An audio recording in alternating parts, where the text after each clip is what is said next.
اس chapter اور اس theory کے آخر پر جو ہے وہ میں نے جو بات کی ہے وہ یہ ہے کہ دا ایوولوشنری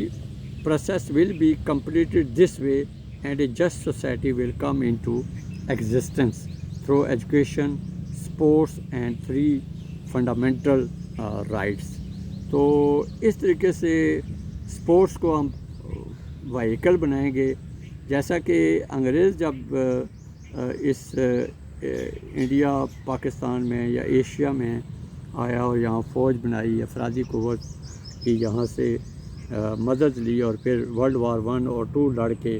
فاشسٹ قوتوں کو، آمر قوتوں کو شکست دی اور تعلیم اور جمہوریت کے نئے تصور حیات کے ساتھ یا فلسفہ حیات کے ساتھ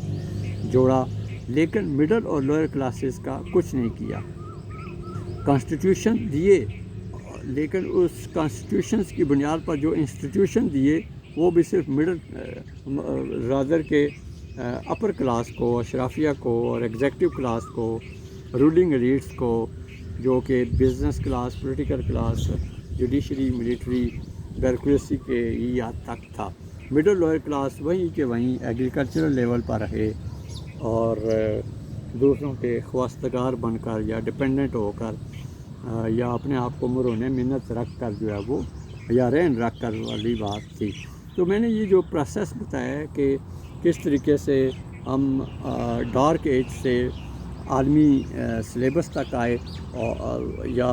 ڈارک ایج سے نکل کر عالمی ادب تک آئے اور عالمی ادب سے ہم اب جو ہے وہ عالمی سلیبس کے دور میں داخل ہو رہے ہیں، جہاں یہ 3 بنیادی حقوق کی جو فراہمی ہے، یعنی کوالٹی ایجوکیشن، انڈیپینڈنٹ اکانومی اور right to family making behind gender differences and race and colour, جب یہ ساری ایکویلٹی ہوگی، وسائل برابر ہوں گے، تو کوئی کسی کو زیادہ نہ امیر سمجھے گا، نہ کوئی غریب ہوگا، جس کی بنا پر خاندان سازی میں جو ہے وہ سیاست کی جائے گی اور عورتوں کو بھی چینلائز کیا جائے گا، اور جن کو پک کرنا ہوگا پک کریں گے، جن کو ڈراپ کرنا ہوگا ڈراپ کرنا ہوگا۔ تو اس طرح کا جو کنٹرولنگ ورلڈ ہے وہ اپنے اختتام کو پہنچے گی، اور یہ جو ایوولوشنری پروسیس ہے اور جس کے انقلاب کا آغاز ایشیا اور افریقہ سے civil society, human rights activist اور جو انٹلیکچوئلز ہیں وہ کانفرنسیں کرائیں گے اور اس بنیادی نقطے کے اوپر آواز اٹھائیں گے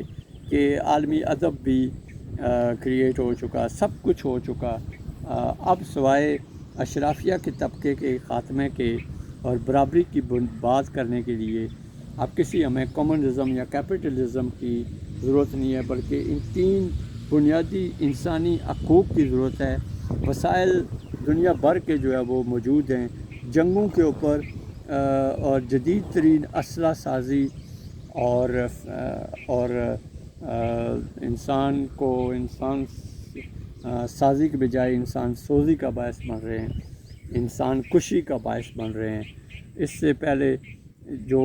غار کا انسان تھا وہ بہتر تھا کہ وہ جانوروں کا شکار کر کے اپنی خوراک بناتا تھا، آج کا انسان انسانوں کا شکار کر کے خوراک بنا رہا ہے۔ تو تبدیلی جو ہے وہ کہیں بھی نہیں آئی، انسان وہیں کا وہیں پر ہے۔ پہلے کا انسان جو تھا وہ جو غار کا تھا وہ پھر بھی بہتر تھا کہ وہ خوراک جانوروں کا شکار کر کے اپوزٹ جو اینیمل ورلڈ ہے، لیکن اب انسان جو بڑا well suited, booted, clean shaven اور refined and well defined and apparently to be very decent one اور اویئر ون دکھائی تو دیتا ہے، لیکن بحیثیت مجموعی وہ انسانیت کے میں جو ہے وہ خنجر کو ہونپ چکا ہے اور جنگ اور جدل سے گزار رہا ہے۔